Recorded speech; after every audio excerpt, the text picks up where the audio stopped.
അസ്സലാമു അലൈക്കും വറഹ്മത്തുള്ളാഹി വബറകാതുഹു. സുന്നി വിദ്യാഭ്യാസ ബോർഡ് ഇംഗ്ലീഷ് മീഡിയം സ്കൂളുകളിൽ 7ാം തരത്തിലേക്ക് തയ്യാറാക്കപ്പെട്ട മസാൽ ഫിഖ്ഹിന്റെയും വർക്ക് ബുക്കിന്റെയും 13ാമത്തെ ചാപ്റ്ററാണ് വായിക്കുന്നത്. അശ്ശക്കു ഫിൽ അർക്കാനി, ഫർളുകളിലെ സംശയം. നിസ്കാരത്തിൽ ശൈത്താൻ പല രീതിയിൽ വസ്വാസ് ഉണ്ടാക്കും. അത് കാരണം ആ നിസ്കാരത്തിന് അമൽ സംശയമുണ്ടാകും. അങ്ങനെ സംശയിച്ചാൽ എന്താ ചെയ്യേണ്ടത്? നിസ്കാരം പൂർത്തിയാക്കി നിസ്കരിക്കണോ, അതാ നിസ്കാരം ബാത്തിലാകുമോ, പിന്നീട് നിസ്കാരം മടക്കി നിസ്കരിക്കേണ്ടതുണ്ടോ എന്നൊക്കെയാണ് അടുത്ത് പറയുന്നത്. നമുക്ക് വായിക്കാം. ശൈത്താൻ എന്റെ നിസ്കാരത്തിന് തടസ്സം വരുത്തുന്നു, എന്റെ ഖിറാഅത്തിൽ വസ്വാസ് ഉണ്ടാക്കുന്നു. നബി സല്ലല്ലാഹു അലൈഹി വസല്ലമയോട് ഉസ്മാൻ ഇബ്നു അബ്ദുൽ ആസ് റളിയല്ലാഹു അൻഹു പരാതി പറഞ്ഞു. നബി സല്ലല്ലാഹു അലൈഹി വസല്ലമ തങ്ങൾ പറഞ്ഞു, ഖിൻസിബ് എന്ന ശൈത്താനാണ്. അപ്രകാരം വസ്വാസം ഉണ്ടായാൽ അഊദു ചൊല്ലുകയും ഇടതുഭാഗത്തേക്ക് 3 തവണ തുപ്പുകയും ചെയ്യുക. ഉസ്മാൻ റളിയല്ലാഹു അൻഹു പറയുന്നു, ഞാൻ അപ്രകാരം ചെയ്യുമ്പോൾ എന്റെ വസ്വാസം മാറിപ്പോയി. നിസ്കാരത്തിൽ ശൈത്താൻ പല രീതിയിൽ വസ്വാസം ഉണ്ടാക്കും. നിസ്കാരത്തിന്റെ അമലുകളിൽ സംശയമുണ്ടാകും. ഫാത്തിഹ ഓതിയോ എന്ന് ഖിയാമിൽ സംശയിച്ചാൽ ഫാത്തിഹ ഓതിയതിനു ശേഷം മാത്രമേ റുക്കൂഇലേക്ക് പോകാവൂ. ഇമാമും മാമും ഒറ്റയ്ക്ക് നിസ്കരിക്കുന്നവനും ഇപ്രകാരമാണ് ചെയ്യേണ്ടത്. റുക്കൂഇലോ മറ്റോ റുക്നുകളിലോ എത്തിയതിന് ശേഷം ഫാത്തിഹ ഓതിയോ എന്ന് സംശയിച്ചാൽ ഇമാമും ഒറ്റയ്ക്ക് നിസ്കരിക്കുന്നവനും ഖിയാമിലേക്ക് തിരിച്ചു വരികയും ഫാത്തിഹ ഓതുകയും വേണം. ശേഷം റുക്കൂഅ് ചെയ്ത് തർത്തീബോടെ മറ്റു റുക്നുകൾ ചെയ്യണം. അടുത്ത റക്അത്തിലെ ഖിയാമിലോ ശേഷമോ ആണ് സംശയിച്ചതെങ്കിൽ കഴിഞ്ഞു പോയ റക്അത്ത് പരിഗണനീയമല്ല.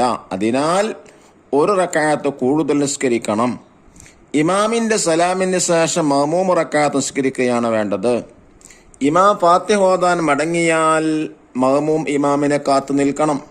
എന്നാൽ ഫാത്തിഹ കഴിഞ്ഞതിന് ശേഷം ഇതിൽ ഏതെങ്കിലും ആയത്തോതിയോ എന്ന് സംശയിച്ചാൽ കുഴപ്പമില്ല.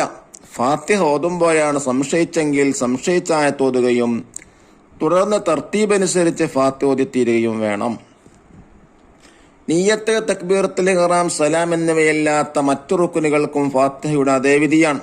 എന്നാൽ പ്രസ്തുത റുക്നുകളോ നിസ്കാരത്തിന്റെ ഷർത്തുകളോ ഭംഗം വരുത്തിയോ എന്ന് സലാമിന് ശേഷം സംശയിച്ചാൽ അതിന് കുഴപ്പമില്ല. നിയ്യത്ത്, തക്ബീറത്തുൽ ഇഹ്റാം എന്നീ റുക്നുകൾ ചെയ്തോ എന്ന് സംശയിക്കുകയും ഓർമ്മ വരാതിരിക്കുകയും ചെയ്താൽ നിസ്കാരം ബാത്തിലാകും. അവയിൽ സംശയിച്ചുകൊണ്ട് ഏതെങ്കിലും റുക്ന് ചെയ്താലും അവ ചെയ്തോ എന്ന് സലാം ചൊല്ലിയതിന് ശേഷം സംശയിച്ചാലും അതേ വിധിയാണ്, നിസ്കാരം ബാത്തിലാവും. സലാം ചൊല്ലിയോ എന്ന് സംശയിച്ചാൽ നിസ്കാരം ബാത്തിലാകുന്ന ഒന്നും ചെയ്തിട്ടില്ലെങ്കിൽ സലാം ചൊല്ലി വിരമിക്കേണ്ടതാണ്. എന്നാൽ നിസ്കാരം ബാത്തിലാകുന്ന വല്ലതും ചെയ്തിട്ടുണ്ടെങ്കിൽ വീണ്ടും നിസ്കരിക്കണം. സലാം ചൊല്ലി ഉടനെ ഫാത്തിഹ ഓതിയിട്ടില്ലെന്ന് ഓർമ്മ വന്നു, എന്നാ നിസ്കാരം ശരിയാകുമോ? ഇല്ല. നിസ്കാരം ബാത്തിലാകുന്ന കാര്യങ്ങളും ഉണ്ടായിട്ടില്ലെങ്കിൽ ഉടനെ എഴുന്നേറ്റ് നിൽക്കുകയും ഒരു റക്അത്ത് നിസ്കരിച്ച് സലാം ചൊല്ലി വിരമിക്കണം. നിസ്കാരം ബാത്തിലാകുന്ന കാര്യമുണ്ടായാൽ വീണ്ടും നിസ്കരിക്കണം. ഇമാമോ ഒറ്റക്ക് നിസ്കരിക്കുന്നവൻ അബഅ സുന്നത്ത് ഒഴിവാക്കുകയും മനഃപൂർവ്വം അതിലേക്ക് തിരിച്ചു പോവുകയും ചെയ്താൽ നിസ്കാരം ബാത്തിലാകും. ചെയ്യാൻ മറന്നതാണെങ്കിൽ ഫർളുമായി ബന്ധപ്പെടുന്നതിന് മുമ്പ് ഓർമ്മ വന്നാൽ അതിലേക്ക് തിരിച്ചു പോകൽ സുന്നത്താണ്. ഫർളുമായി ബന്ധപ്പെട്ടതിന് ശേഷം തിരിച്ചു പോയാൽ നിസ്കാരം ബാത്തിലാകും. മാമൂം അബഅ സുന്നത്ത് മനഃപൂർവ്വം ഒഴിവാക്കിയാൽ ഇമാമിനോട് ചേരുന്നതിന് വേണ്ടി അതിലേക്ക് തിരിച്ചു പോകലാണ് ഉത്തമം. ചെയ്യാൻ മറന്നതാണെങ്കിൽ ഇമാമിനോട് ചേരാൻ അതിലേക്ക് തിരിച്ചു പോകൽ നിർബന്ധവുമാണ്. ദഫ്തർ ത്വാലിബ് നോക്കി തദ്രീബാത്തുകൾ ചെയ്യുക. ഒന്നാമത്തെ വർക്ക് എന്താണ്? നുജീബ് ഉത്തരം എഴുതാം. ചോദ്യം 1. റുക്കൂഇൽ എത്തിയ ശേഷം ഫാത്തിഹ ഓതിയോ എന്ന് സംശയിച്ചാൽ ഇമാമ എന്ത് ചെയ്യണം? ഖിയാമിലേക്ക് തിരിച്ചു വരികയും ഫാത്തിഹ ഓതുകയും വേണം. ശേഷം റുക്കൂഅ് ചെയ്ത് തർത്തീബോടെ മറ്റു റുക്നുകൾ ചെയ്യണം. രണ്ടാമത്തെ ചോദ്യം, ഒരു റക്അത്തിലെ ഖിയാമിൽ തൊട്ടു മുമ്പുള്ള റക്അത്തിൽ ഫാത്തിഹ ഓതിയോ എന്ന് സംശയിച്ചാൽ എന്ത് ചെയ്യണം? കഴിഞ്ഞു പോയ റക്അത്ത് പരിഗണനീയമല്ല. അതിനാൽ ഒരു റക്അത്ത് കൂടുതൽ നിസ്കരിക്കണം.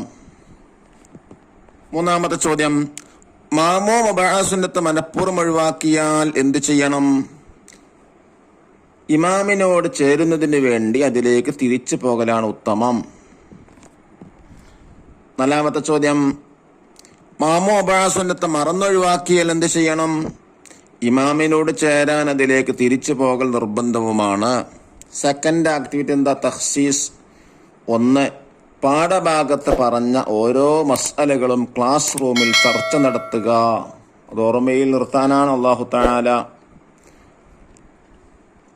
എല്ലാ മസ്അലകളും കൃത്യമായി പാലിക്കാൻ അല്ലാഹു നമുക്ക് തൗഫീഖ് നൽകട്ടെ. അസ്സലാമു അലൈക്കും വറഹ്മത്തുള്ളാഹി വബറകാതുഹു.